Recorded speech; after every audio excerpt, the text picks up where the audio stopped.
Thanks for checking out Symphony on YouTube. Please be sure to subscribe and like our videos for updates.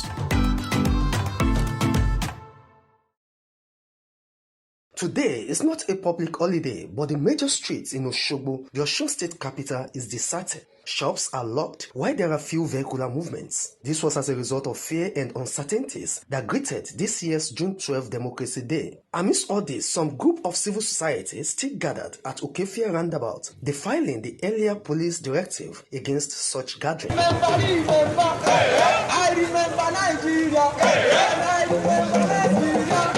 I remember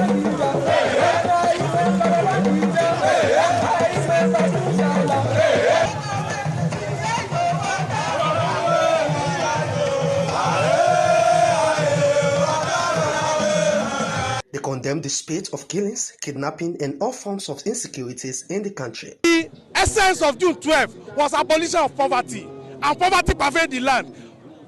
Buhari and the current administration to do more and tell people that they can truly abolish our poverty through the program of MKO. That is why we continue to demand. If we have that abolition of poverty now, and we say our people are no longer poor, our people are no longer going to bed without food, then we can thank Mr. President. But for declaring June 12 as and neglect the core value of June 12, which is abolition of poverty, this government is not doing well.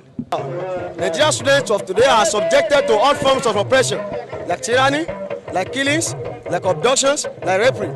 Also, another factor is that we are facing a lot of challenges educationally. There was heavy security presence amidst the protesters.